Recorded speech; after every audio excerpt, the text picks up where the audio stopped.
Hi guys, I have been tagged. My friend Jake Bishop tagged me in this video about a month ago, and I didn't watch the video right away because, I just forgot. But last night I spent some time catching up on videos that I have saved and meant to watch, and this video was one of them, and I was reminded about the tag. So it was a great video, and I'm really excited to do it. But before I get into the tag itself, I do want to suggest and recommend that you guys head over to Jake's channel and give it a thumbs up and subscribe, because Jake is it's just such a pleasure to listen to him talk about books, because not only is he like super passionate about fantasy and talking about the books he loves, but this guy is just impressive. He reads a ton of books and his retention level just blows my mind. So if you want to hear somebody who's really passionate about fantasy and puts out a lot of content because he reads so much, does really good reviews, and just has, like I said, amazing retention and is great for details, head over there and subscribe, because he makes really great videos and he is a cool guy. So thank you for tagging me, Jake, and let's get started. So this tag is called the Fantasy Trope tag. And honestly, when I was tagged in it and I just read the title, I assumed that it was going to be something else. I assumed we'd be talking about favorite tropes and fantasies, and then maybe assigning a specific book to each trope. Because fantasy is full of these tropes that honestly I love, because when they're well executed, it just is what makes them feel special. It's what makes them feel like familiar, and I do love fantasy tropes. So I thought we'd be taking, chosen one tropes and matching them to, different books, but it turns out if you actually watch the video, it's nothing like that. So what we're doing is we're taking common fantasy tropes and we're matching up book recommendations, not necessarily because those book recommendations have that trope, but because we kind of have adopted them in a trope-like way. So anyway, it'll make sense as I go. So the first question is, what book recommendation is your chosen one trope? So a book you recommend to everybody, but it's become almost comical because it's so expected. So the chosen one trope can be kind of overused. It can be predictable. So what is a book recommendation that I am kind of known for and has become kind of tropey for me? And we all know what it's going to be. It's Kings of the Wild. I recommend this book to everybody. I think I've become somewhat of a joke because everyone knows that if I'm recommending a book, it's probably going to be Kings of the Wild. If I'm piping into a conversation, it's probably going to be because I have an opinion about Kings of the Wild. I'm just really obsessed with this book. But the reason I recommend it so often and to so many different people is because I just have a hard time understanding who wouldn't like this book. Like, I can't think of anybody who wouldn't appreciate it. And I've actually even recommended this book to a few people who don't even read fantasy or weren't asking to read fantasy. I recommended it to them and they loved it. To me, it just has everything. It has heart. It has humor, it has action, it's really well paced, and it's a standalone, so it's not a massive commitment. So this definitely is my chosen one trope as far as book recommendations go, because it's super predictable, but I love it, and I love a good chosen one trope, and I love this book. I'm not going to stop recommending it, you guys. All right, the next question was the secret heir trope. So we're going to show a book that surprised you or was more than you expected. So for me, this book is going to be Pet Sematary by Stephen King. I know this isn't a fantasy book, but this book did surprise me because it was just way more than I expected. I am a new Stephen King reader. I've only been reading Stephen King for 6 months or so. I only have 3 or 4 of his most popular books under my belt. But this was the first one I read, and it surprised the pants off of me because I just thought I knew what I was getting. I haven't seen the movies, but the movies have a reputation.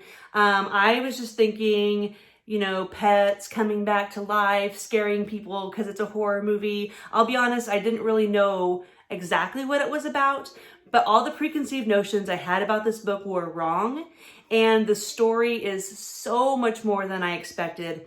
This is a book that literally haunts my mind in the best possible way. I think about it every day, and it was just so much more than I expected, and it was a perfect introduction to King for me, and now I'm totally hooked. But yeah, this book definitely caught me by surprise. I had preconceived notions to what I thought it was going to be about, and it surprised me. So that is going to be my secret heir. The next question is Evil Overlord, another fun trope. But when it comes to books, what is a book that you consider to be poorly executed or fell flat? And I really don't like talking negatively about books because there are good things about this book series, but I'm going to go with the whole series of The Greatcoats. And I'm just going to go ahead and show all 4 books because I have them all, even though I don't like them. That's upside down. So this is a 4-book series by Sebastian de Castell, and I participated in a read-along for this series, 1 book a month. And in the beginning, the first book, I really liked it. It was one of those books, I'll go ahead and go back to that one since it's the one that I really did like. It was one of those books that you read it and you think, okay, I like where he's going with this. A lot of good ideas, a lot of really cool characters and relationships established. I liked the world that he had built. I liked the magic system. It had so many good ideas in it. And you got a little bit of that, it's a debut novel. He doesn't quite know where he's going with it, but it showed so much promise and it was so good in so many ways that I was super excited to keep going with the series. Because most of the time when you have a debut like that, you can just expect the books to get better and better. And so the second book is Night Shadow, and I liked it. I still liked the first one better. I liked it though. It had some inconsistencies. I had some issues with it. They made a few choices in here that I really didn't like, but I did like the book. I hated this book so much that the fact that this book was kind of good again, it meant nothing to me at that point because this one had already ruined so many different plot lines and so many ideas he had started just fell off with this book that it made any redemption that, oh look, it looks like it's part of my hair. It made any redemption that would have been possible with this book just pointless. So by the time I read 4 books, I was pretty frustrated. And looking back, the first book was the only book I really liked. And even then I liked it because of the potential I thought was there. But since none of that potential came to fruition, now the whole series is just kind of, I just didn't like it, you guys. And I like that it says poorly executed or fell flat because that to me is the best way to describe it. It really isn't one of those series that I'm just like, I didn't like it. Not everything's for everybody. I truly believe that the story, the characters, like all the potential that this series had, it was poorly executed and it fell flat. So I'm sorry, I just didn't like it. Okay, the next one is Reluctant Hero. So a book that you would love if you read it, but you're just not sure if you'll get to it. Like something's holding you back. And again, this one isn't fantasy, but I chose Lonesome Dove for this one. I find this book to be very intimidating. And I didn't even realize it was a series until the other day. And now I feel like it's that much more intimidating. I don't know why. I read big books all the time. I read big series all the time. I feel like I would love this just because it has such a reputation of being loved. So part of me is like, am I really interested to read a Western series? Or do I just feel like I'm supposed to like it? I don't know. But this book has been sitting on my shelf for a while and I haven't picked it up yet, but I know a bunch of people who are starting it. So maybe I will get wrangled into that. But I didn't even realize that Lonesome Dove is book 3 of a series. Like I didn't even start with the first one. But this is one that I know that if I sat down and read it, I'd probably love it because most books that have a reputation like this have earned it for a reason. But for some reason, it does feel very intimidating to me, even more so now that I know that I nearly, like a big idiot, just started in the middle of the series. So that's my Reluctant Hero. The next question is Lucky Novice, another fun trope. And this is for a book that was a great debut. So I am going to go with my main man, John Gwynne, and his book Malice, which is the debut novel from him and book 1 of Faithful in the Fallen. It's no secret that I love Faithful in the Fallen. I will read anything John Gwynne writes. And as far as a debut novel goes, this one it just totally hits it out of the park. I think there are some moments in here that it may feel like a debut novel, but that is in no way, shape, or form a criticism. Like, why is being able to tell that something was your first, why is that negative?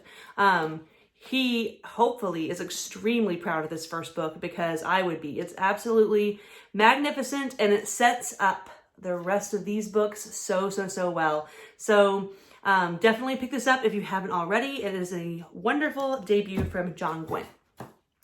The next question is The Mentor. So formative books, like books that were your reading mentor.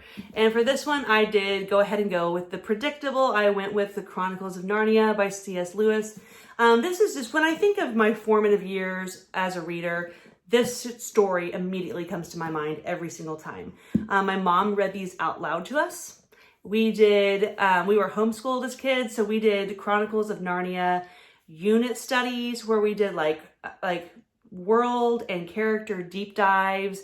We did, the Chronicles of Narnia has lots of layers of meaning when it comes to like religion and spirituality. So like we really deep dove into that. And, I still think about that and those memories my mom created all the time. And then I read them on my own as a teenager, and then I'm rereading them now. So this is definitely something that made me who I am as a reader. And then the last question is the animal companion trope. So show us a book that broke your heart, but also made you smile. So like our lovable pets can, something that is just like heart-wrenching and precious and, tugs at the heartstrings, but also is warm and fuzzy and makes you smile. And for that, I am going to go with The Assassin's Apprentice. Just Assassin's Apprentice. By Robin Hobb. So this kind of feels predictable because Assassin's Apprentice and all of these farcier books are kind of known for having strong animal companions. But the reason I picked it is just for more of the feeling you get from the book. You get the warm fuzzies, but you also get times of despair and heartbreak and just real raw human emotions from all ends of the spectrum. So that one to me definitely fit the trope of the animal companion. So that's all the questions. I think this was a pretty fun tag and it was kind of original. I haven't ever seen one like this. I hope it made sense how I explained everything, because I'm not going to lie, it took me a minute to even understand it myself. So thank you for watching. Please check out Jake's channel if you haven't already. And let me know below if you have anything to add to any of the trope questions that we covered, and what would you do if you've done this video. Thanks. Have a good day.